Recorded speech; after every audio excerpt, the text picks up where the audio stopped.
The spring 2024 anime season is absolutely stuffed to the gills with hype releases. We're getting the 7th season of MHA, the Hashira training arc, a new season of Konosuba, and so much more. But the majority of the incredibly important releases we're getting in the spring 2024 season are additional seasons to existing anime, so the hype around them makes a lot of sense. However, there is one anime that's dropping its first season that has a lot of people buzzing, and that anime would be none other than Kaiju number 8. See, for those of you who've been living under a rock, Kaiju number 8 for the last couple of years has been one of the most popular manga out. Between its One Punch Man-like humor, incredibly drawn fights, and fantastic characters, it's the kind of manga that you immediately fall in love with when you start it. And while the manga's already on its 108th chapter, we are now just getting the first episodes of season 1 of Kaiju number 8. Well, specifically, we're getting them on April 13th. And while I'm excited to see Deku battle it out in the War arc and Tanjiro train for the Infinity Castle arc, I gotta say, out of all the things coming out in spring 2024, Kaiju number 8's probably got the biggest slice of my heart. But Kaiju number 8 is a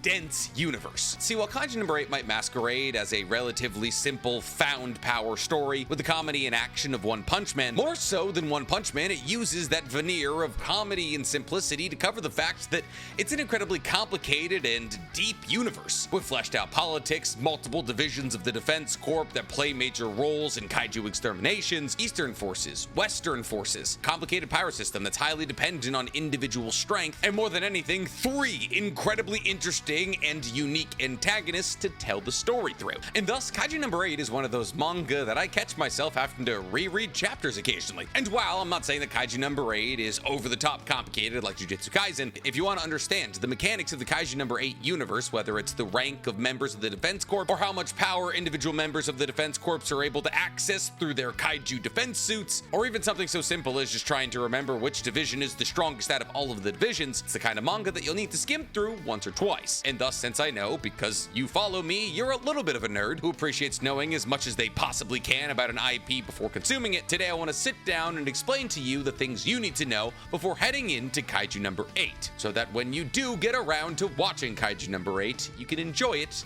to your fullest. So with no further ado, let's get into everything you need to know about Kaiju number 8 before the anime comes out. Before we get to breaking down Kaiju number 8, guys, please, for me, like this video, subscribe to the page, and hit that noti bell. And if you like the idea of me talking about Kaiju number 8, I'm going to be talking about it a whole lot on my anime podcast, Otaku's Anonymous, where me and Danny Mata break down everything that happens in anime and manga each week. It's available on YouTube, Spotify, and Apple Podcasts. And if you want to look like somebody who's going to keep up with Kaiju number 8, go ahead and meander on over into my merch store, otakusanonymous.net, where you can pick up some of the greatest anime t-shirts, sweatshirts, and sticker packs known to man. But before we get into all that, today we got to talk about a brand new sponsor to the page, World of Warships. World of Warships is a free-to-play naval warfare-themed game available on PC. And whether it's new ships, in-game nations, or cosmetics, or pop culture collaborations, World of Warships has new content released every single month. Some of their most recent collaborations are things like Godzilla vs. Kong, or Transformers, or even Azur Lane. Yes, that's right, they got anime collaborations. And you'll be able to see all those stunning collaborations in fantastic high detail because World of Warships has incredible graphics, with over 40 maps and unique weather scenarios in every single one of those maps, not to mention with stunning new water effects and textures. The seas you'll be sailing on are nearly indistinguishable from the seas of the real world, and you'll be free to conquer those seas in whatever ship you deem worthy, as you can captain battleships, aircraft carriers, destroyers, or even submarines, all from different nations and different points in history. On top of that, you can either play as a lone wolf or as a division with some of your friends. World of Warships truly wants to give you the most dynamic playing experience possible, and that continues even down to where they let you play. Because while World of Warships started on PC, it's now available on console as well. So what are you guys waiting for? Use the link in my description to download World of Warships today for free. And during registration, if you use the promo code BRAVO, that's BRAVO, you'll receive a huge starter pack with 500 doubloons, 1.5 million credits, 7 days of premium account time, and a free ship after you complete 10 battles. That's promo code BRAVO at registration. For 500 doubloons, 1.5 million credits, 5 days premium account time, and a free ship after 10 battles. Hit that link in my description, and I'll see you on the high seas. So,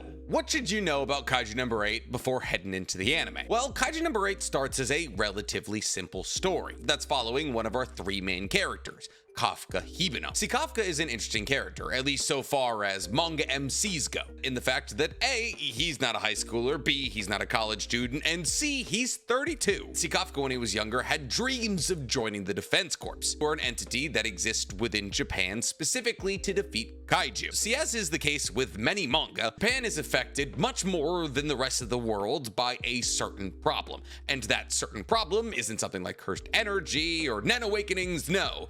It's Kaiju. I know Hunter x Hunter doesn't happen in Japan, just leave it alone. And thus Japan, more than any other place on Earth, has to put time and effort and manpower into their defense corps, which operates as a separate entity from the Japan Self-Defense Force, which is Japan's army. Though in times of great need, the two of them do work together. But unfortunately, joining the defense corps is very difficult to do, as the test to enter the defense corps is grueling, as it requires passing both a written and practical exam. And thus, instead of joining the defense corps like Kafka originally planned, he's instead settled for being on the cleanup crew, an army of unspoken heroes in Japan who clean up after the defense corps. I know people are going to yell at me about that. And the reason that Kafka settles for this life is because the cleanup crew pays really well. It's a dangerous job that requires the breaking down of massive kaiju corpses laying on top of disheveled buildings. And those kaiju corpses can be anything from explosive to acidic to just downright gross. Now, the reason that Mina wanted to join the defense corps is because when he was growing up, a kaiju destroyed his neighborhood. And in the wake of the destruction that the kaiju left upon his house in his neighborhood, his game console, which had all of his favorite games, was destroyed. And thus, all of the progress that he had put into all of those games was lost. On top of this, he also wants to join the defense force because his childhood friend, Mina Ashiro, lost her cat in the wake of the same destruction. And thus, in that moment, both Kafka and Mina decided to join the defense corps. However, Mina was a much more impressive specimen than Kafka was, so she was able to join the defense corps when he wasn't. And now Mina, at the age of 27, is the commander of the 3rd Division. And we'll talk about divisions in a second. And while Kafka is ready to give up on his dreams of becoming a member of the Defense Corps and live his life as a kaiju sweeper, it's about halfway through the first chapter that our second protagonist is introduced, 18-year-old Rino Ichikawa. Now, Rino is kind of your more stereotypical anime MC. He's 18, uniquely driven to join the Defense Corps, and a prodigy. As the first time that Rino ever puts on a defense suit, he's able to access 8% of the suit's power. And while that may not sound like a lot, I'll explain why that is rather impressive in a second. Rino, in essence, is supposed to act as the person who's covering up after all of Kafka's mistakes, as Rino is a straight shooter and Kafka's kind of the comedic release of his own manga. And thus Rino is kind of like Kafka as Genos is to Saitama. Powerful, a literal prodigy, younger, and more straight-laced, all the while being weaker than the true main character of the story. And it's not until the 3rd or 4th chapter that we get introduced to our 3rd main antagonist of this story, Kikuro Shinomiya. Now, if Rino is a future prodigy, then Kikuro is a master megamind genius. Kikuro is basically made in a lab to be the leader of a division of the Defense Corps one day, as her mother is a former 2nd Division commander, and her father is a former 6th Division commander, and also now the General Director of the Defense Corps. I'm sorry, Director General. She's a lovable tsundere who, prior to trying to enlist in the Defense Corps, which is when we meet her, hunted down kaijus as a hobby by herself. Because of the child of the literal head of the Defense Corps, she was able to get her hands on a kaiju fighting suit long before she enlisted in the Defense Corps. And thus, by the time that the Defense Corps exam comes around, she's able to unleash 46% of her kaiju suit's power. But what are these kaiju suits that I keep talking about? How are they made? Where do they come from? How do they work? Well, actually, in order to answer all these questions, we have to start with Kafka's former job. I guess current job if you haven't started the anime yet, and you haven't because it's not out yet. See, there's a lot more to kaiju disposal than just getting rid of massive bodies that are laying on top of important banks. See, the Defense Corps realized that the best way to battle against kaijus was with their own muscles. And thus, after a kaiju is defeated by the Defense Corps, the cleanup crew comes in and harvests the least damaged muscular fibers of said kaiju and their bones. They then provide these muscular fibers and bones to a company known as Izumo Tech. And since kaiju anatomy is different from humans, these muscle fibers are able to be used long after the kaiju's deaths. And thus, every single member of the Defense Corps is given one of these suits. And depending on the percentage of that individual's unleashed combat power, they are able to access a percentage of that kaiju's power. Now, the higher your percentage is, the faster, the stronger, the more agile, and the quicker to react to things you are. And thus, in the Kaiju number 8 universe, it's pretty easy to rank people in terms of how powerful they are, because the higher the percentage of their unleashed combat power, the stronger they are. However, the suits aren't the only thing made from Kaiju biomass, as the weapons of the Defense Corps are also made from Kaiju biomass, and thus the suits and the weapons are tied into each other. Therefore, the higher your unleashed combat power is, the more powerful the shots released from your weapons are. So while a pistol created by Izumo Tech in the hands of somebody with 1% unleashed combat power may be able to barely ding a kaiju, that same pistol in the hands of somebody with 100% unleashed combat power is able to punch holes in even the strongest kaiju. But the idea of somebody using 100% of their suit's power is unlikely, as somebody achieving a 100% unreleased combat power has only happened once in the story, and that was in a special scenario with a special weapon. Most healthy and strong people who are training to join the Defense Corps can only use less than 10% of the power of their kaiju suit. In fact, when Reno puts on his kaiju suit during the exam, then it's revealed that he can use 8% of its power. He thinks it's a bad thing, but the director of the exam tells him it's actually rather impressive. Now, there exists another level of genius above Reno, and these would be people like valedictorians of neutralization universities, which are essentially like military colleges, but specifically with a focus on the Defense Corps. These people pre-enlistment are able to access anywhere between 14 and 18% of their suit's power. But true geniuses like Kikoro are able to pre-enlistment access 46% of their suit's power, which is actually a record for somebody pre-enlistment. But that still barely touches the unreleased combat power of people like division captains, who usually float somewhere in the low to high 90s. The two highest levels belonging to Gen Narumi at 98% and Mina Ashiro at 96. But they didn't start like this. The affinity to increase your unreleased combat power, something that's trained into you in the Defense Corps, is after people enlist and spend some time in the suits battling against kaiju, they're able to increase their affinity with their suit, gaining more and more of the kaiju's power. And really, when it comes down to it, the more unreleased combat power you're able to access, the higher your rank becomes. As when you first enter into the Defense Corps, you enter as a cadet, and cadets can usually access anywhere between 1 and 18% of their power. Once you hit the 20% mark, you become an officer, or at least it's stated that most trained general officers are able to access 20% of their suit's power. Once you hit the 40-ish percent, you become a platoon leader. And this is why Kikoro at her 46% is considered to be on par with platoon leaders. After platoon leader, once you hit the 70-ish percent, you become a division vice captain. And once you hit the 80-ish percent, you become a division captain. Now that's really all of the combat ranks, because above division captain, there's deputy director. And above deputy director, there's director general, who is Kikoro's father. And while the Defense Corps sounds like a well-oiled machine, the events of Kaiju number 8 actually follow the worst ever period of the Defense Corps. See, as birth rates are plummeting in Japan, there is less and less young people, and therefore the only reason that Kafka can join the Defense Corps in the first place is because they have to increase the maximum age of acceptance for new recruits, from whatever it was previously to 33, allowing the 32-year-old Kafka to apply. But this doesn't mean that the Defense Corps are a bunch of scrubs. In fact, they're the exact opposite, as the Defense Corps has managed to neutralize every single kaiju that's ever appeared in Japan since its inception, and the only kaiju they haven't eliminated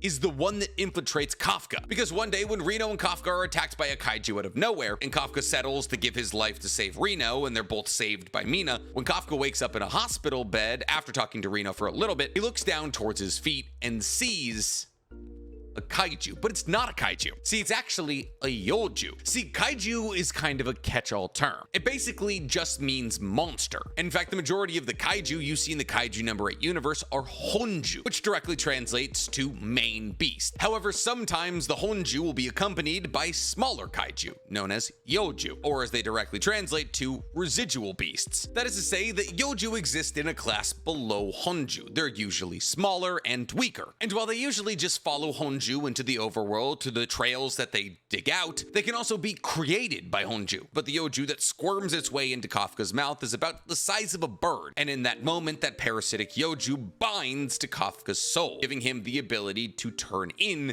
to Kaiju number 8. Usually the cutoff between Yoju and Honju is the magical number of 6. See, every single kaiju that comes into the overworld is given a fortitude level. A fortitude level is a bit like the Richter scale for earthquakes. Well, I'm not entirely sure if it's logarithmic like the Richter scale, though I believe it is. Basically, every single kaiju is given a number of their fortitude strength that tells everybody just how strong that kaiju is. And while this isn't a concrete rule, usually Yoju exist below a fortitude number of 6, and Honju usually have a fortitude level of over 6. Though the reason that rule isn't concrete is because sometimes Yoju can have a fortitude level over 6, though you'll rarely see a Honju with a fortitude level under 6. Really, the most important thing that separates Yoju and Honju is size. To give you a little perception of what the numbers could possibly mean, a Honju with a fortitude level of 6.4 would require an entire platoon of defense force soldiers to defeat, or a singular captain or vice captain. That is to say that a singular captain or vice captain is usually as strong as an entire platoon of defense corps soldiers. But there actually exists a categorization above Honju, and that's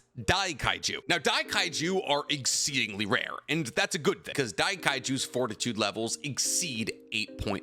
Dai Kaiju began to appear in Japan in the Meireki era, which is an incredibly deep cut from the Kaiju number 8 manga because the Meireki era is only 3 years long, 1655 to 1658. Even I didn't know it. Now, Dai Kaiju are exceedingly dangerous, not only because they're the strongest type of kaiju, but because their fortitude level doesn't exactly translate to their size. See, earlier when I said that the biggest difference between Yoju and Honju was their size, most Dai Kaiju are the size of Yoju. And there's no better testament to the separation between size and strength in the Dai Kaiju than Kafka, who in his Kaiju number 8 form has a fortitude level of 9.8, the highest ever seen in the series. But the Dai Kaiju are probably the biggest threat to Japan, rather obviously, as Isao Shinomiya, the Director General of the Defense Corps, says that the entirety of the Defense Corps has less than 10 fighters who could take on a Dai Kaiju by themselves. And you know what's terrible? Dai Kaiju aren't even the highest rank of kaiju. No, because the highest rank of kaiju is identified kaijus. See, identified kaijus are Dai Kaijus whose neutralization took a long time, and thus they usually, but not always, have a fortitude level of over 9.0. Because of the difficulty of their neutralization, the Neutralization Bureau gives them code names in the forms of Kaiju number blank. These kaiju are so strong that it's estimated that it would take multiple Captain-class Defense Corps members to take on a singular one. But for reference, when Kafka turned into a kaiju that disappeared in the night and wasn't neutralized, he was given the name Kaiju number 8, meaning that previously to Kafka awakening to his new form, there have been 7 numbered kaiju who have been defeated. But numbered kaiju have a slightly different fate than regular kaiju when they die, because numbered kaiju, when they're killed, are turned into weapons. Yes, just like in Tokyo Ghoul, the strongest ghouls are turned into weapons so that the people who kill the kaijus can use those weapons to kill more kaijus. And those weapons are called numbers weapons. And the weapons and suits created from numbered kaiju all have the ability to single-handedly destroy Dai Kaiju. However, just like with Imperial Arms and Akame ga Kill, the user needs to be compatible with the numbers weapon. Otherwise, the sheer strength of the weapon either can't be fully accessed or will kill the user. And even when somebody is compatible with a numbers weapon, the strain of using it is so great that it shaves years off the user's life. And it's theorized that the years you lose off your life actually seep into the weapon, as previous generations' ghosts can be seen in these weapons by new generation wielders. On top of this, wielders of numbers weapons are able to tap into the psyche of the kaiju residing within the weapon. And in no case is that more true than weapon number 10, but we're not going to talk about that. But through the usage of these weapons, people with abnormally high unleashed combat power are able to unleash even more combat power on the battlefield, which is how in the story we've actually gotten our one and only ever time somebody unleashed 100% of their combat power. But number weapons aren't the only unique weapons that members of the Defense Corps use, because like I already said, number weapons kind of kill the user. And while the majority of the weapons used by the Defense Corps are a rifle and a pistol made by Izumo Tech that have kaiju cells in them that allow the user to increase the strength of their projectiles by how much they've unleashed their power, vice captains and captains all have unique weapons made for them by Izumo Tech, like bayonets, armor, shields, shotguns, machine guns, lances, anti-giant class kaiju railguns, and these weapons are specifically crafted by Izumo Tech for vice captains and captains to allow them to fight as they like to. That is to say that these weapons are specifically tailored to the fighting styles of the strongest members of the Defense Corps. But not all captains and vice vice captains are made equally. In fact, whatever your rank is within the Defense Corps only means so much as whatever division you are in. Let me explain. See, while ranks are unanimous amongst the Defense Corps, since the highest rank that one can achieve under vice captain is platoon leader, if your division already has a strong vice captain and captain,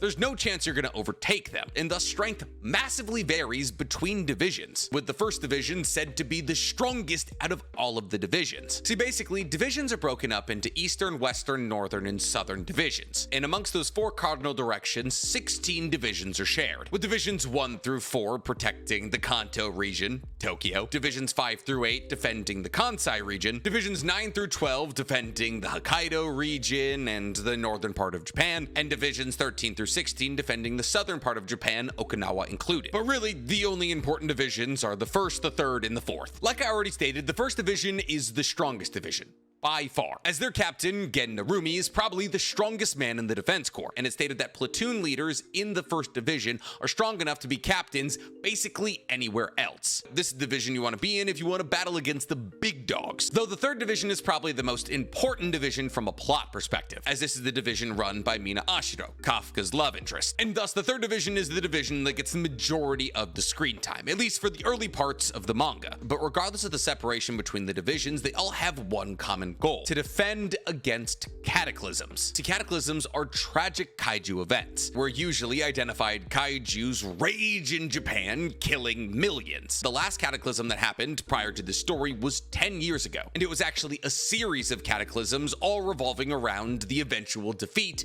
of kaiju number 6, who is, for all intents and purposes, Godzilla. And thus the perpetual purpose of the Defense Force is to prepare for the next cataclysm, which is why they're doing things like raising their acceptance age for new recruits. However, fortunately, because the Defense Corps has been battling against kaiju for hundreds of years, they understand kaiju anatomy very well. Thus, the Defense Force, in its infinite preparation for cataclysmic-like events, identified things like the fact that all kaiju derive their power from the same organ, their uni-organ, an organ that contains the myriad of powers that kaijus have. And even though kaijus appear rather commonly, because of the diversities in their uni-organ, it's very rare to see kaijus that either look alike or have similar powers, though almost all kaiju seem to have super strength, proliferation abilities, and the most complex and powerful of kaiju appear to have the ability to understand human language and communicate. Besides that, all you really need to know is that another way to categorize kaiju is by their size, as kaiju can be categorized by size from miniature, mid-size, giant class to super giant class. The unnamed flying kaiju that flew into Kafka's mouth being a miniature kaiju, and kaiju number 6 being a super giant kaiju. And with that, that's all you need to know about kaiju number 8. But if there's anything that I missed, or if you guys are just excited for the incoming of this incredible anime, tell me in the comments below. And while you guys are down there, please, for me, like this video, subscribe to the page, and hit that noti bell. I am going to lock myself inside for the next 3 months.